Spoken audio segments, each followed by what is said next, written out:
If you ain't a grinder, you no kin to me. New Versace on, come and get a whiff of me.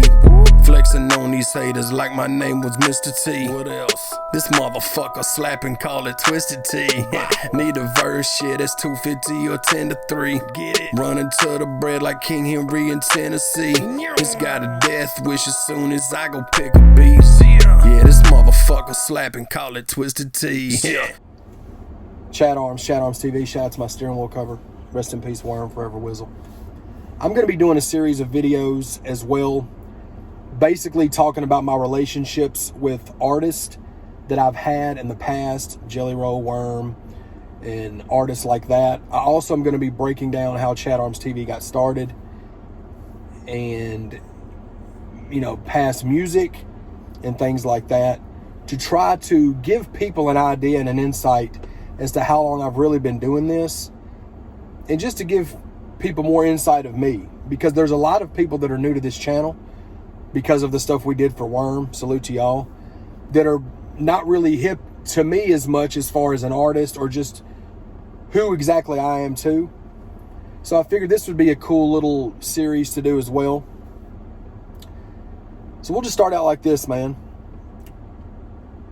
As far as my relationship with Jelly Roll and how we met, I've known Jelly since 2005. That's how long I've known Jelly. Me and Jelly Roll met outside of a Cadence concert. I don't know if y'all know Cadence's music from back in the day, early mid-2000s. He had a song called Sitting on Dubs. He had a song called Lost Cause. Salute to Cadence, man. He's not doing music, well, rap music anymore. He may still be doing music, but shout out to him.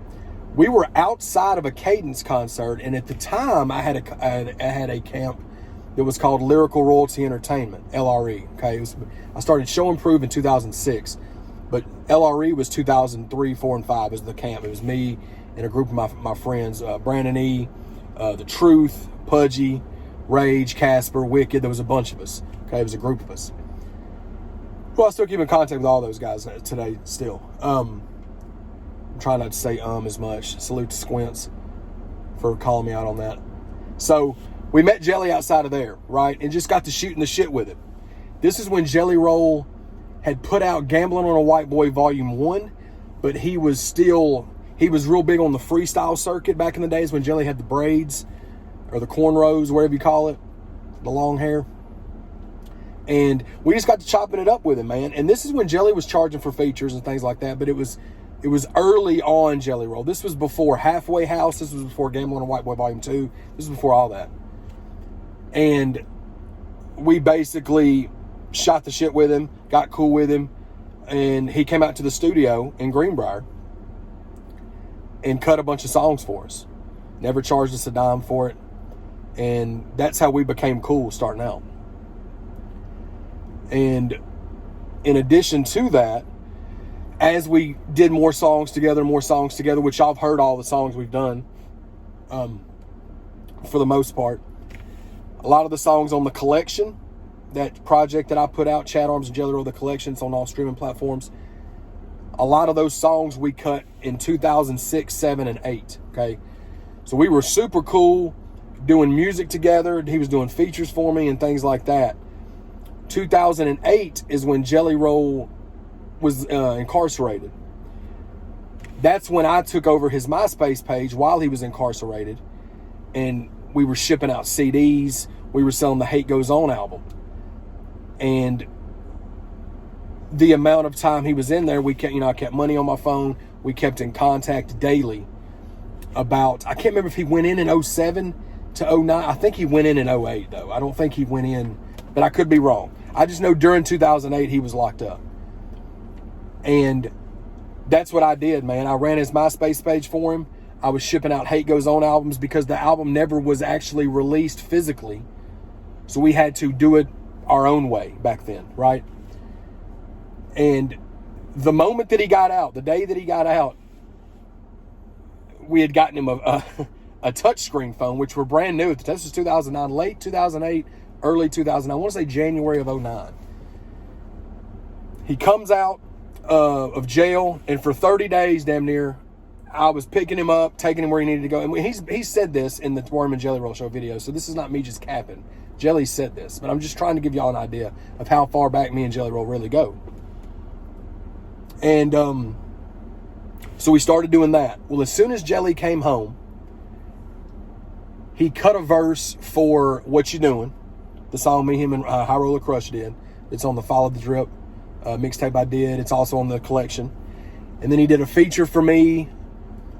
Well, one of those first songs that we cut when he got out of jail was the I Still Love You song. The one that's the most popular song I've ever had. That was a song that we never, ever released, bro. Because we cut so many songs. Y'all got to understand, when Jelly Roll got out, at the end of 08, early 09, he was on a curfew.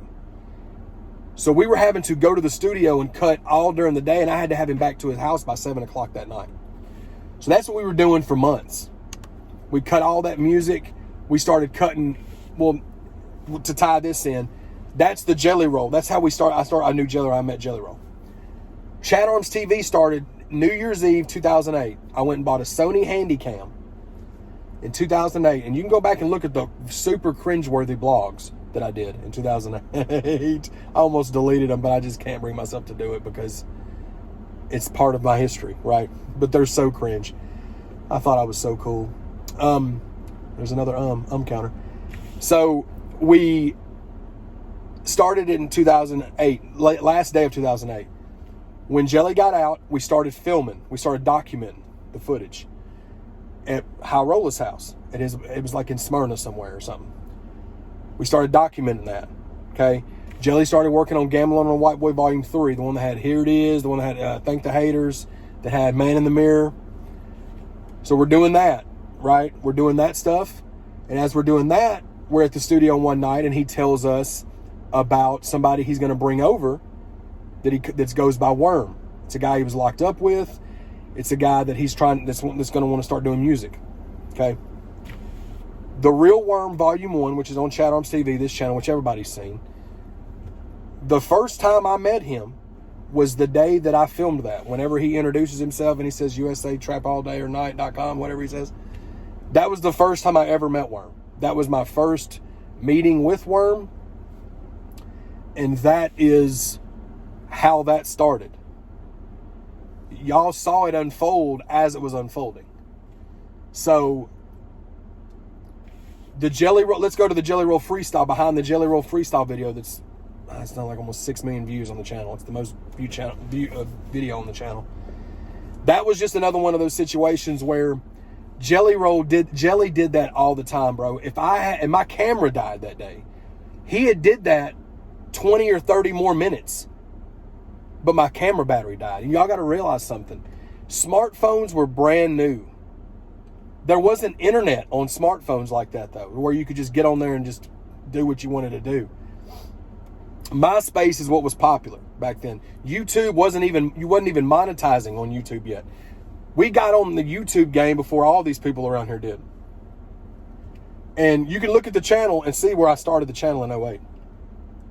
So we were getting onto this YouTube stuff, and it was popping. We were getting thousands of hits, and we weren't just on like that yet. Our MySpaces were popping, so we just started really grinding with the YouTube stuff, man. We were doing day in the lives and multiple day in the life videos of Jelly. Jelly had me pull those down because he was in talks of getting a deal at the time. So we pulled those down, and of course I don't have them now. I wish we still had them, but they were pretty great. It was just similar to the Worm Day in the Lives. But the freestyle video that Jelly did, I had been filming before that camera cut on. All right, he had been doing it before I cut the camera on. I was just almost out of battery because we had been filming throughout the day doing stuff. So people talking about, the freestyle video, Jelly did that all the time. He used to do it with headphones on. He would just freestyle and he never stopped. He would just keep going and keep going and keep going and keep going and keep going. Well, we're so OGs in the YouTube game. When we started doing those videos, you couldn't do longer videos than 10 minutes and 59 seconds. That's why if you look at all those early Chad Arms videos, they were 11 minutes or less because you couldn't make videos longer than that. That's something that they had. We were on the YouTube game before Google bought them and everything. So that's the story behind that. Everybody talks about the story about T-Sean snorting powder in the bathroom. That's not what happened, but that's just the story that people want to run with. But it's fine. Shout out to T-Sean, that's my dog. So that was the story behind that. And the thing that's crazy is he had me pull the freestyle video down, and I re-uploaded it. Well, it had a few 100,000 views quick before we took it down, so it would have even more on it than it does now. But that's just the story of me and Jelly's relationship. That's how long I've known Jelly. That's why I laugh when people say things that they say because they don't know, they're on the outside looking in. And to see Jelly do what he's doing now from where he was at in 2008 and 2009 is such a beautiful thing to see, and I'm so proud of him for it, because y'all really don't understand where he was at with things back then. He was at the bottom, man. But he always had that same grind and that same determination and just stubbornness about him, that he just knew it was going to work, or he was going to go. I mean, it was a do or die thing kind of thing. And it's paying off for him now, and I'm so proud of him, man. He's doing so well. He just announced his new tour. It's almost 30 cities, I think, 30 dates. Salute to Jelly, man. I love you, Bubba. I look forward to being a part of whatever you got going on, whatever you need me to do. He said he's going to have me doing ChadArmesTV at the Ryman Show in Nashville, which is epic. He's got 2 music videos on the way that I was a part of, that I was so blessed to be a part of, that was not supposed to be a part of. It was a fluke.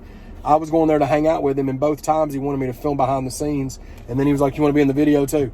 So it was just kind of a fluke thing. So those are going to be cool to look forward to seeing them. But I just want to do that part. This part will just be me talking about Jelly and like how far back we go. We've known each other 15 years, bro. This is not I just met Jelly kind of thing. Anybody that knows ChadArmesTV, it's documented from 2009 that me and Jelly been cool, but me and him were cool way before that. So salute to Jelly, man. Y'all be sure to hit the subscribe button. ChadArmesTV, rest in peace, Worm.